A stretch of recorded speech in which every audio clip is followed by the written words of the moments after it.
എവർക്കും ജിഷ ലേണിംഗിലേക്ക് സ്വാഗതം. ഇന്ന് നമ്മൾ 7ാം ക്ലാസ്സിലെ social science constitution path and guideline light എന്ന പാഠഭാഗമാണ് നോക്കാം എന്താണ് ഭരണഘടന വഴിയും വഴികാട്ടിയും. I shall strive for a constitution which will release India from all thraldom and patronage, and give her, in which the poorest shall feel that it is their country, in whose making they have an effective voice, an India in which all communities shall live in perfect harmony. There can be no room in such an India for the cause of untouchability or the cause of intoxicating drinks and drugs. Women will enjoy the same rights as men. Mahatma Gandhi, Young India, 1931. Okay, Mahatma Gandhi പറഞ്ഞ വാക്കുകളാണിത്. എന്താണ്? എല്ലാ പ്രതിസന്ധികളിൽ നിന്നും ഇന്ത്യയെ മോചിപ്പിക്കുന്ന ഒരു ഭരണഘടനയ്ക്കായി ഞാൻ പരിശ്രമിക്കും. പിന്നെ എന്താണ്? ഏറ്റവും ദരിദ്രരായ മനുഷ്യർക്ക്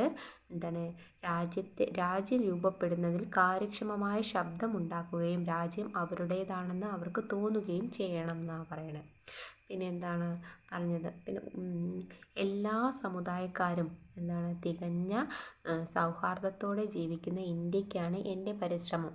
തൊട്ടുകൂടായ്മയുടെയും ലഹരി വസ്തുക്കളുടെയും ശാപമില്ലാത്ത ഇന്ത്യ, പുരുഷന്മാരുടെ അവകാശങ്ങൾ അതേപോലെ സ്ത്രീകൾക്കും ലഭ്യമാകുന്ന ഇന്ത്യ.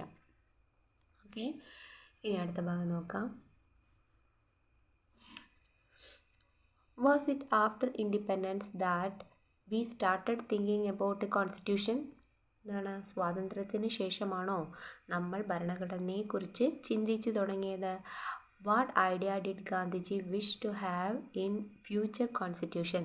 ഭാവി ഇന്ത്യയുടെ ഭരണഘടനയിൽ എന്തെല്ലാം ആശയങ്ങൾ ഉണ്ടാകണമെന്നാണ് മഹാത്മാഗാന്ധി ആഗ്രഹിച്ചത്?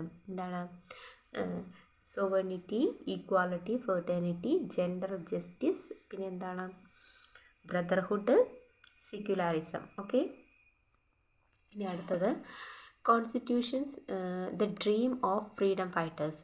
ഭരണഘടന സ്വാതന്ത്ര്യ സമര സേനാനികളുടെ സ്വപ്നം. നോക്കാം. The first war of independence in 1857 was the first mass movements against the British rule. British ആധിപത്യത്തിനെതിരെ ഉയർന്നു വന്ന ആദ്യത്തെ ബഹുജന സമരമായിരുന്നു 1857 ഒന്നാം സ്വാതന്ത്ര്യ സമരം. Okay, soldiers, tribals, kings, feudals, lords, peasants and many other group participated in these struggles. സൈനികരും ഗോത്രവർഗക്കാരും രാജാക്കന്മാർ, പ്രഭുക്കന്മാർ, കർഷകർ തുടങ്ങി നിരവധി വിഭാഗങ്ങളാണ് ഈ സമരത്തിൽ പങ്കാളികളായത്. Okay, this movement helped the people to develop a sense of nationalism based on religious harmony. പിന്നെ ജനങ്ങൾക്കിടയിൽ മതസൗഹാർദ്ദത്തിൽ ഊന്നിയുള്ള ദേശീയബോധം വളർത്തുന്നതിന് ഫസ്റ്റ് വാർ ഓഫ് ഇൻഡിപെൻഡൻസ് സഹായകമായി എന്നാണ് പറയുന്നത്.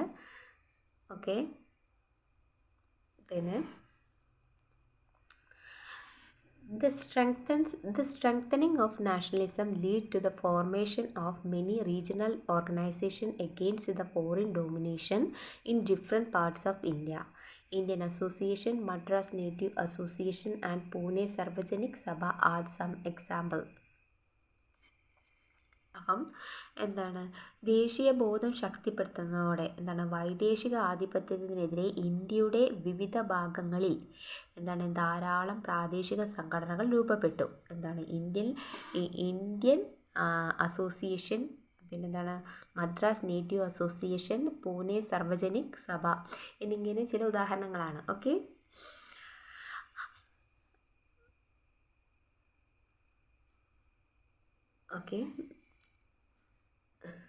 നോക്കാം. As distinct from such organization of a regional nature, a national organization emerged in 1885 through the Indian National Congress. With that, the anti-British agitations at the national level achieved an organized dimension. The main objectives of the movements were to bring the problems of various groups of people in India to the attention of the British authorities and to develop a sense of nationalism among the peoples beyond caste, religions and regional thinking. എന്നുവെച്ചാൽ പ്രാദേശിക സ്വഭാവമുള്ള ഇത്തരം സംഘടനകളിൽ നിന്ന് വിഭിന്നമായി ദേശീയ തലത്തിൽ ഒരു സംഘടന ഉയർന്നു വന്നത് 1885 എന്താണ് രൂപീകൃതമായ ഇന്ത്യൻ നാഷണൽ കോൺഗ്രസ്സിലൂടെയാണ്. അതോടെ ദേശീയ തലത്തിൽ ബ്രിട്ടീഷ് വിരുദ്ധ പ്രക്ഷോഭങ്ങൾക്ക് ഒരു സംഘടിത മാനം കൈവന്നു എന്നാണ് പറയുന്നത്. എന്നാൽ ഇന്ത്യയിലെ വിവിധ ജനവിഭാഗങ്ങളിലെ പ്രദേശങ്ങൾ അധികാരികളുടെ ശ്രദ്ധയിൽപ്പെടുത്തുക, ജാതി മത പ്രാദേശിക ചിന്തകൾക്ക് അതീതമായി ജനങ്ങൾക്കിടയിൽ ദേശീയ ബോധം വളർത്തുക തുടങ്ങിയവയായിരുന്നു ഈ പ്രസ്ഥാനത്തിൻ്റെ പ്രധാന ലക്ഷ്യം. ഓക്കെ, ഇനി അടുത്ത പാരഗ്രാഫ് നോക്കാം. The main objective of the freedom struggle was not only to learn foreign rules but also to ensure a better social and political life for every Indian. At each phase of the struggles, the leadership and different views of including moderate extremist nationalism. However, the nationalist movements pursued by the upholding some basic ideas and values. എന്നുവെച്ചാൽ വിദേശ ഭരണം അവസാനിപ്പിക്കുക എന്നത് മാത്രമായിരുന്നില്ല, എന്താണ് സാമൂഹ്യ രാഷ്ട്രീയ ജീവിതത്തിലെ ഓരോ ഇന്ത്യക്കാരനും ഉറപ്പാക്കുക. എന്താണ് സ്വാതന്ത്ര്യ പ്രസ്ഥാനത്തിൻ്റെ പ്രധാന ലക്ഷ്യങ്ങളിൽ ഒന്നായിരുന്നു എന്താണ് മെച്ചപ്പെട്ട സാമൂഹ്യ രാഷ്ട്രീയ ജീവിതം ഓരോ ഇന്ത്യക്കാരനും ഉറപ്പാക്കുക എന്നത്. എന്താണ് സമരത്തിൻ്റെ ഓരോ ഘട്ടങ്ങളിലും മിത തീവ്രവാദം ഉൾപ്പെടെ നേതൃത്വത്തിന് വ്യത്യസ്ത കാഴ്ചപ്പാടുണ്ടായിരുന്നു. ചില അടിസ്ഥാന ആശയങ്ങളും മൂല്യങ്ങളും ഉയർത്തിപ്പിടിച്ചുകൊണ്ടായിരുന്നു ദേശീയ പ്രസ്ഥാനം മുന്നോട്ട് പോയത്. മനസ്സിലായല്ലോ? ഇനി അടുത്തത്, with the advent of Gandhi, the freedom movement transformed itself into the mass movement. Gandhiji influenced the strengthened the demand for democracy based on the social justice. The leaders wished that the ideas and values of freedom, equality based on the social justice, brotherhood and religious harmony put forward by national movement should the foundation of our constitution. This view influenced the framing of our constitution. എന്താണ് ഗാന്ധിജിയുടെ വരവോടുകൂടി എന്താണ് സ്വാതന്ത്ര്യ സമര പ്രസ്ഥാനത്തിന് ബഹുജന സ്വഭാവം കൈവന്നു. പിന്നെന്താണ് ഗാന്ധിജിയുടെ സ്വാധീനം സാമൂഹ്യ നീതിയിൽ അധിഷ്ഠിതമായ ജനാധിപത്യം എന്ന അവകാശം ശക്തമാക്കി. ദേശീയ പ്രസ്ഥാനം മുന്നോട്ട് വെച്ച സ്വാതന്ത്ര്യം, സാമൂഹ്യ നീതി, അധിഷ്ഠിതമായ സമത്വം, സാഹോദര്യം, മതസൗഹാർദ്ദം എന്നീ ആശയങ്ങളും മൂല്യങ്ങളുമാണ് നമ്മുടെ ഭരണഘടനയുടെ അടിത്തറയാകേണ്ടത് എന്ന് നേതാക്കൾ ആഗ്രഹിച്ചു. ഈ കാഴ്ചപ്പാടാണ് നമ്മുടെ ഭരണഘടനാ നിർമ്മാണത്തെ സ്വാധീനിച്ചത്. ഓക്കെ, ഇനി നോക്കാം. ഇനി observe the figures below the record your conclusion. എന്താണ് താഴെ തന്നിരിക്കുന്ന ചിത്രം നിരീക്ഷിച്ച് നിങ്ങളുടെ നിഗമനങ്ങൾ രേഖപ്പെടുത്താൻ പറഞ്ഞിട്ടുണ്ട്. റിലീജിയസ് ഹാർമണി എന്ന് പറഞ്ഞാൽ എന്താ? മതസൗഹാർദ്ദം അല്ലേ. ബ്രദർഹുഡ് എന്ന് പറഞ്ഞാൽ സാഹോദര്യം. ഡെമോക്രസി എന്ന് പറഞ്ഞിരിക്കുകയാണെങ്കിൽ എന്താണ്? ജനാധിപത്യം. വെൽഫെയർ സ്റ്റേറ്റ് ക്ഷേമരാഷ്ട്രം. ജസ്റ്റിസ് നീതി. സെക്യുലാരിസം മതനിരപേക്ഷത. ഇക്വാലിറ്റി തുല്യത. പിന്നെ ഫ്രീഡം ഫോർ ഓൾ എല്ലാവർക്കും സ്വാതന്ത്ര്യം. ഓക്കെ, ഇനി individual freedom should be given priority. എന്താണ്? വ്യക്തി സ്വാതന്ത്ര്യത്തിന് പ്രാധാന്യം നൽകണം. പിന്നെ civil rights must be ensured. പൗരാവകാശങ്ങൾ ഉറപ്പാക്കണം. All religions should be given equal importance. എന്താണ്? എല്ലാ മതങ്ങൾക്കും തുല്യ പ്രാധാന്യം നൽകണം. പിന്നെ എന്താണ്? Social justice should be ensured അല്ലേ, സാമൂഹ്യ നീതി ഉറപ്പാക്കണം. Democratic administration should be strength. എന്താണ്? ജനാധിപത്യ ഭരണം ശക്തിപ്പെടുത്തണം. ഓക്കെ, ഇനി Indian freedom struggle become the foundation of our constitution evaluate എന്ന് പറഞ്ഞിട്ടുണ്ട്. അപ്പോൾ എന്താണ് പറഞ്ഞത്? ഇന്ത്യൻ സ്വാതന്ത്ര്യ സമരമാണ് നമ്മുടെ ഭരണഘടനയുടെ അടിത്തറയായി മാറിയത്. വിലയിരുത്താൻ പറഞ്ഞിട്ടുണ്ട്. അപ്പോൾ നമ്മൾ എന്ത് എഴുതണം? അപ്പോൾ ഇവിടെ നിന്ന് എഴുതണം. എന്താ എഴുതേണ്ടത് വെച്ചാൽ, With the advent of Gandhi, the freedom movement transformed itself into a mass movement. Gandhiji influenced, strengthened the demand for democracy based on the social justice. The leaders wished that the ideas and values of freedom, equality based on social justice, brotherhood, and religious harmony put forward by national movements should be the foundation of our constitution. These views influenced the framing of our constitution. Okay, അതുവരെ എഴുതട്ടെ, അതാണ് അതിൻ്റെ answer. Okay, ഇനി അടുത്തത് നോക്കാം. പ്രിക്കോസർ to the constitution, എന്താണ് ഭരണഘടനയുടെ മുൻഗാമി. Okay, didn't we get a freedom on 15th August 1947, but the constitution became into the force of 16th January 1950.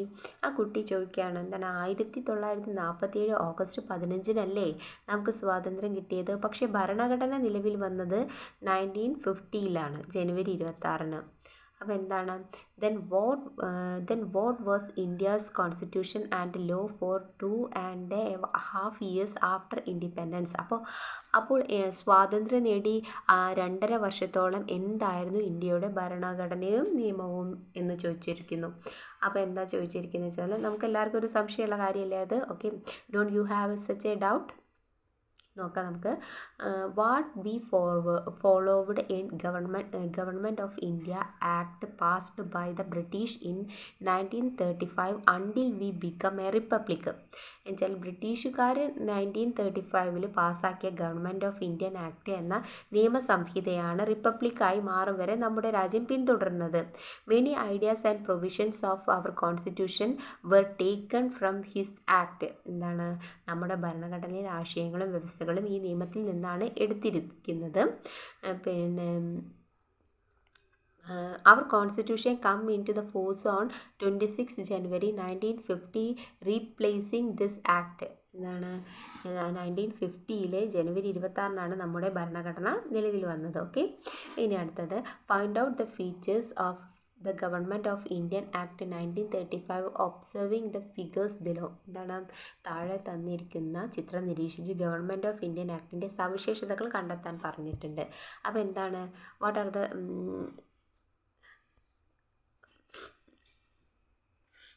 The features of government of Indian act 1935? എന്താണ് അവിടെ തന്നിട്ടുണ്ട്. എന്താണ് ഫസ്റ്റ് എന്താണ് bicameral legislative in 6 province അല്ലേ. എന്താണ് 6 പ്രവിശ്യകളിൽ ദ്വിമണ്ഡല സഭകൾ. പിന്നെന്താണ് bicameral legislature at the centre അല്ലേ, കേന്ദ്രത്തിൽ ദ്വിമണ്ഡല സഭ.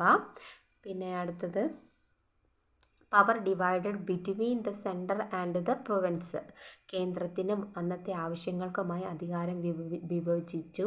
Special constituency for the weaker sections, women's and workers. എന്താണ് ദുർബല വിഭാഗങ്ങൾക്ക്, സ്ത്രീകൾക്ക്, തൊഴിലാളികൾ എന്നിവർക്ക് പ്രത്യേക മണ്ഡലങ്ങൾ കൊടുത്തു. പിന്നെ 321 സെക്ഷൻസും പിന്നെ 10 ഷെഡ്യൂൾസും ഉണ്ട് അല്ലേ. ഓക്കെ, ഇതാണ് ഗവൺമെൻറ് ഓഫ് ഇന്ത്യൻ ആക്ട് 1935 കേട്ടോ. ഇനി അടുത്തത് ഫീച്ചേഴ്സ്. ഇനി അടുത്തത് നോക്കാം. The constitution towards framing. എന്താണ് ഭരണഘടന നിർമ്മാണത്തിലേക്ക് നമ്മൾ പോവാണ്. നോക്കാം. A code of law independent India was one of the main proposal of the cabinet missions that visited India in 1946 to discuss to transfer of power. The Constituent Assembly was formed with this objectives. എന്താണ് 1946 അധികാര കൈമാറ്റം ചർച്ച ചെയ്യുന്നതിനായി India സന്ദർശിച്ച cabinet മിഷൻ്റെ പ്രധാന നിർദ്ദേശങ്ങളിലൊന്നായിരുന്നു എന്ത് സ്വതന്ത്ര ഇന്ത്യക്കായുള്ള ഒരു നിയമസംഹിത. ഈ ലക്ഷ്യം മുൻനിർത്തിയാണ് ഭരണഘടനാ നിർമ്മാണ സഭ രൂപീകരിച്ചത്. നോക്കാം ഇനി കോൺസ്റ്റിറ്റ്യൂവൻ്റ് അസംബ്ലി കീ ഫീച്ചേഴ്സ് നോക്കാം. എന്താണ് കോൺസ്റ്റിറ്റ്യൂവൻ്റ് അസംബ്ലി കീ ഫീച്ചേഴ്സ് എന്ന്? Framing period 2 years 11 months 17 days അല്ലേ. നിർമ്മാണ കാലയളവ് 2 വർഷം 11 മാസം 17 ദിവസം. Okay, first meeting 9th October 1947. The elected chairman doctor Rajendra Prasad. Constitution adopted the signed on 26 November 1949. Came into the effect on 26 January 1950. The republic India became republic എന്താണ് നിലവിൽ വന്നത് 1950 ജനുവരി 26 India റിപ്പബ്ലിക്കായി. പിന്നെന്താണ് chairman of drafting committee doctor BR Ambedkar. Okay, ഇതെന്താണ് constituent assemblies സവിശേഷതകളാണ് കേട്ടോ, ഫീച്ചേഴ്സാണ്. ഇനി നോക്കാം. For an unblemished constitution, the Constituent Assembly, which was entrusted to frame our constitution, had the desire that it should be the best in the world. The chief architect of our constitution, Dr. BR Ambedkar, made a detailed study of the constitution of about 60 countries. He intended to adopt the good aspect of other countries' constitution while adopting the ideas from foreign constitution due considerations and given to India's diversity, historical traditions and culture. എന്താണെന്ന് വെച്ചാൽ ലോകത്തിലെ ഏറ്റവും മികച്ച ഒന്നാകണം നമ്മുടെ ഭരണഘടന എന്ന ആഗ്രഹം അത് എഴുതി തയ്യാറാക്കാൻ നിയോഗിക്കപ്പെട്ട ഭരണഘടനാ നിർമ്മാണ സഭയ്ക്കുണ്ടായിരുന്നു. നമ്മുടെ ഭരണഘടനയുടെ മുഖ്യ ശില്പിയായ ഡോക്ടർ BR അംബേദ്കർ 60ഓളം രാജ്യങ്ങളിൽ സഞ്ചരിച്ചിട്ട് അവരുടെ വിദേശ പഠനത്തിന് വിധേയമാകുകയുണ്ടായി. എന്നിട്ടാണ് അവർ നമ്മളെ ഭരണഘടന എഴുതിയിരുന്നത്. മറ്റു രാജ്യങ്ങളിൽ രൂപപ്പെട്ട ഭരണഘടന നല്ല വശങ്ങൾ നമ്മുടെ ഭരണഘടനയിലേക്ക് സ്വീകരിച്ചു. എന്നിട്ടെന്താ അദ്ദേഹത്തിൻ്റെ ഉദ്ദേശം ഇന്ത്യക്കുള്ള വൈവിധ്യം, ചരിത്ര പാരമ്പര്യം, സംസ്കാരം തുടങ്ങിയ കാര്യങ്ങൾ കൂടി പരിഗണിച്ചാണ് വിദേശ ഭരണഘടനയിലെ ആശയങ്ങൾ നാം സ്വീകരിച്ചത്. ഓക്കെ, ഇനി അടുത്തത് നോക്കാം. ഡൈവേഴ്സ് ഫീച്ചേഴ്സ്, അതിനൊട്ടേറെ സവിശേഷതകളുണ്ട്, നമുക്ക് എഴുതാൻ നോക്കാം. India has the largest written constitution in the world. എന്താണ് ലോകത്തെ ഏറ്റവും വലിയ എഴുതപ്പെട്ട ഭരണഘടനയാണ് ഇന്ത്യയുടേത്. Our constitution which came into force on 26 January 1950 had 22 parts, 395 articles and 8 schedule. എന്താണ് 1950 ജനുവരി 26 നിലവിൽ വന്ന നമ്മുടെ ഭരണഘടനയിൽ 22 പാർട്സും 395 ആർട്ടിക്കിൾസും 8 ഷെഡ്യൂൾസും ഉണ്ട്. ഓക്കെ, ഇനി what are the main features of our constitution, എന്താണ് എന്തൊക്കെയാണ് നമ്മുടെ ഭരണഘടനയുടെ സവിശേഷത? Parliamentary democracy, the legislative control and the executives of the country. എന്താണ് പാർലമെൻ്ററി ജനാധിപത്യ ഭരണം, എന്താണ് രാജ്യത്തെ ഭരണാധികാരികളെ നിയമനിർമ്മാണ സഭകൾ നിയന്ത്രിക്കുന്നു. അടുത്തത് ഫണ്ടമെൻ്റൽ റൈറ്റ്സ്. എന്താണ് ഫണ്ടമെൻ്റൽ റൈറ്റ്സ് എന്ന് പറഞ്ഞാൽ മൗലിക അവകാശങ്ങൾ അല്ലേ. ഓരോ എന്താണ് each individual is guaranteed certain fundamental rights by the states അല്ലേ. ഓരോ വ്യക്തിക്കും രാഷ്ട്രം ഉറപ്പുവരുത്തേണ്ട ചില അടിസ്ഥാന അവകാശങ്ങളുണ്ട്. പിന്നെ ഡയറക്റ്റീവ് പ്രിൻസിപ്പിൾസ്, എന്താണ് ഡയറക്റ്റീവ് പ്രിൻസിപ്പിൾസ് എന്ന് പറഞ്ഞാൽ മാർഗനിർദ്ദേശ തത്വങ്ങൾ അല്ലേ. Directions given to the state to ensure the social and economic rights. സാമൂഹ്യ സാമ്പത്തിക അവകാശങ്ങൾ ഉറപ്പുവരുത്തുന്നതിനായി രാഷ്ട്രത്തിന് നൽകിയിരിക്കുന്ന നിർദ്ദേശങ്ങൾ. ഓക്കെ, ഇനി അടുത്തത് യൂണിവേഴ്സൽ അഡൽട്ട് ഫ്രാഞ്ചൈസി, എന്താണ് സാർവത്രിക പ്രായപൂർത്തി വോട്ടവകാശം അല്ലേ. എന്താണ് right to vote given to all who attained a particular age അല്ലേ. നിശ്ചിത പ്രായം പൂർത്തിയായ എല്ലാവർക്കും വോട്ട് ചെയ്യാനുള്ള അവകാശം. ഇനി അടുത്തത് പോപ്പുലർ സോവറിനിറ്റി. എന്താണ് പോപ്പുലർ സോവറിനിറ്റി എന്ന് പറഞ്ഞാൽ ജനങ്ങളുടെ പരമാധികാരം. എന്താണ് all the power of the nation originated from the people അല്ലേ. രാഷ്ട്രത്തിൻ്റെ എല്ലാ അധികാരങ്ങളും ഉത്ഭവിക്കുന്നത് ജനങ്ങളിൽ നിന്നാണ്. പിന്നെ ഫണ്ടമെൻ്റൽ ഡ്യൂട്ടീസ്, എന്താണ് responsibility that every individual owes to the nation and societies. ഓരോ വ്യക്തിയും രാഷ്ട്രത്തോടും സമൂഹത്തോടും എന്താണ് മൗലിക കടമകളൊക്കെ ഉണ്ട് അല്ലേ. ഫണ്ടമെൻ്റൽ ഡ്യൂട്ടീസ് എന്ന് പറഞ്ഞാൽ മൗലിക കടമകൾ എന്നാണ് കേട്ടോ. ഓക്കെ, ഇനി അടുത്തത് റൂൾസ് ഓഫ് ലോ, എന്താണ് നിയമവാഴ്ച. All citizens are subject to the law, no one is above the law. എല്ലാ പൗരന്മാരും നിയമത്തിന് വിധേയരാണ്, ആരും നിയമത്തിന് അതീതരല്ല. ഓക്കെ, ഇനി ഇൻഡിപെൻഡൻസ് ആൻഡ് ഇംപാർഷ്യൽ ജുഡീഷ്യറി, എന്താണ് സ്വതന്ത്രവും നിഷ്പക്ഷവുമായ നീതിന്യായ വ്യവസ്ഥ. The judicial system is the independent of the legislative and executive. എന്ന നിയമനിർമ്മാണ കാര്യനിർവഹണ വിഭാഗങ്ങളിൽ നിന്നും സ്വതന്ത്രമാക്കപ്പെട്ട കോടതി സംവിധാനം. ഓക്കെ, ഇനി അടുത്തത് നോക്കാം ഫെഡറലിസം. എന്താണ് ഫെഡറലിസം എന്ന് പറഞ്ഞിട്ടാണെങ്കിൽ the system in which power is divided between the central and the state. എന്താണ് അധികാര കേന്ദ്രത്തിനും സംസ്ഥാനത്തിനുമായി വിഭജിക്കപ്പെട്ട സംവിധാനം. പിന്നെ സിംഗിൾ സിറ്റിസൺഷിപ്പ്, ഏക പൗരത്വം. There is only one citizenship in the country. There is no separate citizenship for the state. അല്ലേ, രാജ്യത്ത് ഒരൊറ്റ പൗരത്വമേ ഉള്ളൂ. അല്ലേ, പിന്നെ എന്താണ് സംസ്ഥാനങ്ങൾക്കായി പ്രത്യേക പൗരത്വങ്ങളൊന്നും നൽകിയിട്ടില്ല. പിന്നെ organise the discussion based on the features of the constitutions. അപ്പോൾ നമ്മൾ എന്ത് തൊട്ടിട്ട് എഴുതാം? ഇത് തൊട്ടിട്ട് എഴുതണം. ഏതാണ്? പാർലമെൻ്ററി ഡെമോക്രസി തൊട്ടിട്ട് സിവിൽ സിറ്റിസൺഷിപ്പ് വരെ. ഓക്കെ, ഇനി അടുത്ത് നോക്കാം. Check out the following statement, draw against the correct ones and in wrong ones to the wrong ones. നോക്കാം നമുക്ക് ഇതിൽ ഏതാണ് താഴെ പറയുന്ന പ്രസ്താവനകൾ പരിശോധിക്കുക. എന്നിട്ട് അവയിൽ ശരിയായതിന് നേരെ സ്മൈലി കൊടുക്കുക, മറ്റേത് തെറ്റും കൊടുക്കുക. ഓക്കെ, നോക്കാം. Our code work under the government. ആണോ? നമ്മുടെ കോഡ് വർക്ക് ചെയ്യണത് ഗവൺമെൻറ്റിൻ്റെ കീഴിലാണോ? അല്ല, തെറ്റ്. പിന്നെ certain power and vested exclusively with the state government. സംസ്ഥാന സർക്കാരുകൾക്ക് മാത്രമായി ചില അധികാരങ്ങളുണ്ട്, അത് ശരിയാണ്. Everyone who turn 18 has the right to vote, അത് ശരിയാണ്. No one is above the law. എന്താണ്? ആരും നിയമത്തിന് അതീതരല്ല. ശരിയല്ലേ? പിന്നെന്താണ്? A person is the India has state citizenship in addition to the national citizenship. എന്താണ്? ഇന്ത്യയിൽ ഒരാൾക്ക് ദേശീയ പൗരത്വത്തിന് പുറമേ സംസ്ഥാന പൗരത്വത്തിനും അവകാശമുണ്ട്. ഉണ്ടോ? ഒരൊറ്റ പൗരത്വേ ഉള്ളൂ. അപ്പോൾ തെറ്റാണത് കേട്ടോ. ഇനി in democracy the peoples are sovereign. ജനാധിപത്യത്തിൽ ജനങ്ങളാണ് പരമാധികാരികൾ. ശരി.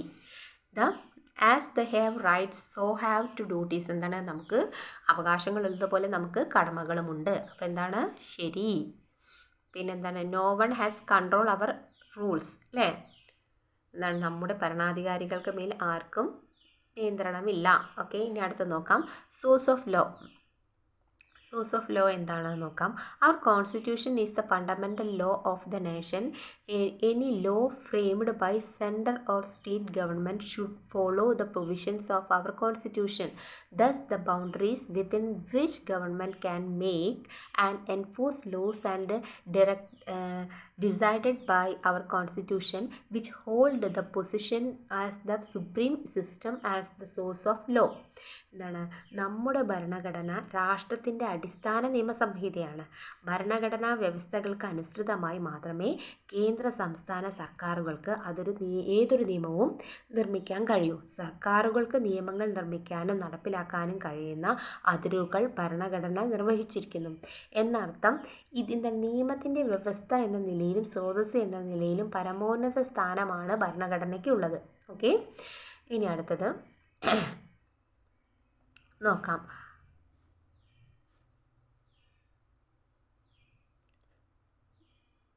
Forest and wild life protection act. എന്താണ്? വനം വന്യജീവി സംരക്ഷണ നിയമം. നാഷണൽ സെക്യൂരിറ്റി ആക്ട്, ദേശീയ സുരക്ഷാ നിയമം. ചൈൽഡ് ലേബർ പ്രൊഹിബിഷൻ ആക്ട്, ബാലവേല നിരോധന നിയമം. ഡിസാസ്റ്റർ മാനേജ്മെൻറ്റ് ആക്ട്, ദുരന്ത നിവാരണ നിയമം.